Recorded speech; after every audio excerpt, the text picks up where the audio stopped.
What's up, everybody? Strict360 here from Player2Reviews.com. Today we got a video of a newish game on Steam called Wuppo. Now this is an indie game made by only a few people, and it is probably one of the most adorable games I've played in years.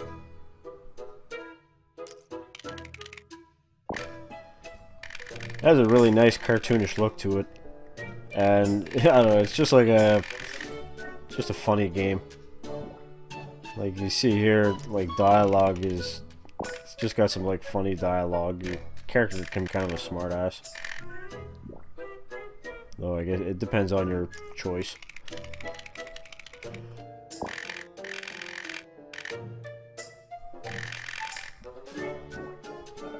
Pretty much the story is your character, who, well, I assume his name is Wuppo. It never actually says it in the game anywhere.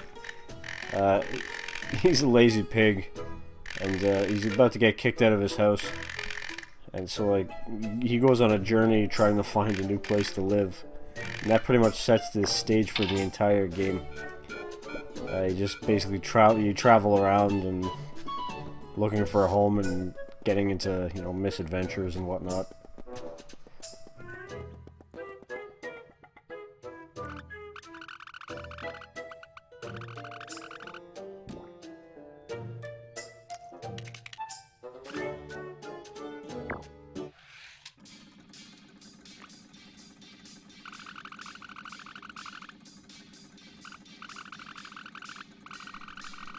Soothing elevator music.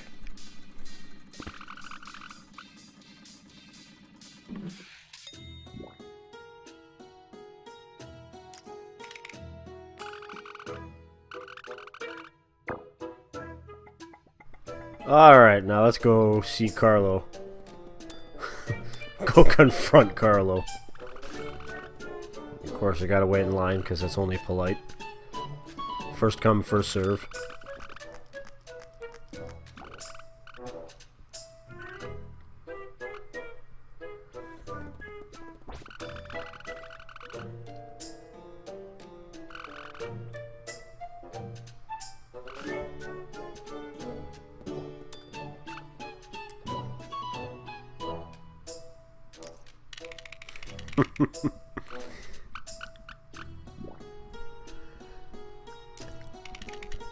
Like I said, there's a lot of like just humorous dialogue in this game. And he hit me. But a lot of this time, like, what you'll most be doing in this game is going around exploring the world. And there is combat in this game. Not right away, because it's like sort of like a little tutorial, eases you into the game. But you'll also be doing, like, aside from a lot of exploring, you're going to be doing a lot of puzzles. They're not puzzles like in the traditional sense, for the most part. But you'll find yourself doing things like you're going to need to, for example, get a Popo train card. And so you're going to have to go around talking to everybody and finding out how you can do that. And like to progress to a certain area, let's say you're going to need an item to gain access, a special hat or whatever. And so you'll have to find another guy, and like, let's say that guy will give you a quest, and so you can earn the item you need, and it just goes on like that most of the game. It's like basically the puzzles add to the story. They're not just there for, you know, just to give you a hard time.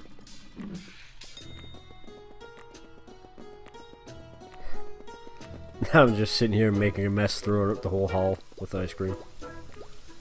And obviously he's not going to appreciate that, causing me to promptly be ejected. As you can see in the background, also in the window there, it started raining. This game also has sort of, it's just like nice weather and lighting effects. It's just like, I don't know, it adds to the atmosphere of the game. It's nothing really There's not many instances where you'll have to wait till it's like night to do something specific. So it's not too bad. It's mostly there just for the atmosphere. I just like it's nice when games have like a built-in sense of time, sort of.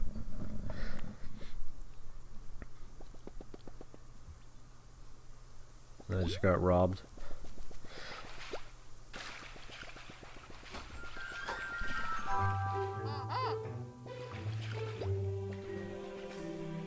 Yeah, you can just ignore the bird for now. We'll get back to that in a minute. Just gotta swim down here a bit. Now this guy, he is in charge of the projector here. You'll find a couple more like him throughout the game. But basically this is where one of the collectibles comes into play. Because throughout the game you can find film strips hidden well, you can find them easily sometimes, but most of them are hidden. Some people give them to you just by talking to them or as a reward. Basically you use the film strip on the projector and you get to watch, like, depending on what film strip you bring, you get to watch a bit of a story. Like this one tells you about some of the characters, and not the characters, but some of the races in the world. And other ones give you like history of the world, and some are just nonsense. Every time you bring one, you can get a reward from these guys. They either pay you money or they give you an increase in happiness. And what happiness is happiness is the name of your health in this game, basically. You start off with 100 happiness, but by doing quests and finding hidden stuff and certain items, you can increase your happiness to 200 max, I believe it is. To, you know, obviously make it harder to die. Because once you get hit, obviously once you get knocked down to 0, it's game over. And if you want to, you can get healing items, but there's also a cooldown, like once you eat something, because it's all food. And once you eat it, there's a cooldown before you can heal again. So it's obviously better to have more health. These save pots here you can find all over the world. And once you jump in one, it saves your game. Plus it refills your happiness. So it makes it useful to always jump in one whenever you see it, because you never know what's going to happen. Now I gotta swim back up. I just woke that fish up. First I gotta talk to the bird. See, what I like about this game is your guy doesn't have any arms. Worms don't have arms, so every piece, like everything you have, it always just gets equipped to the top of your head. Like this bird joins you. He joins you, he's like a friend, and he talks to you the whole game. But he stays in your inventory. And if you equip him, he sits on top of your head. And whenever you get near certain items, or, you know, places, he can offer you advice. Or he can tell you a bit about the item, like in general. So he's just like a helpful advice bird that perches on your melon. You also get, like I said, cannons, guns, like your weapons, you can equip hats. Hats have, I don't know, different benefits, it depends. Some of them are just for, you know, cosmetic purposes. Others you need to, like, let's say, disguise yourself. And your healing items, everything, they just sit right on top of your head. You can set them to hotkeys though, so like, you know, you can set, like, let's say your cannon to 5, so you just press 5, your cannon will pop out. You're gonna have to do that later in the game because sometimes the encounters will get hard, you'll need to heal. And the game does not pause when you go into your menu. So you want to get that sorted. You can see this is a boss because his health bar up there. There's I believe 17 bosses in the game, and there's actually a Steam achievement if you beat all 17. Because, you know, just beating the game doesn't guarantee you're going to beat all the boss encounters, because there are a few secret, well, not so much secret, but there's a few optional hidden bosses that you might not, you know, see passing through the game the first time if you don't explore too much. This whole beginning area kind of serves as a tutorial. The Lum Garden.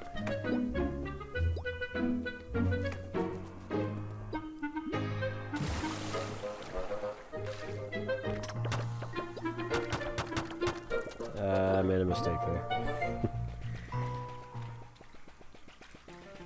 I gotta leave some blocks so I can jump up, grab that film strip. You always have to keep your eyes open because sometimes there's paths that are very easy to miss, or you know, hidden items, or items that are like literally just hidden just out of view of the screen. So if like you walk into it, it'll like screen shift into another room.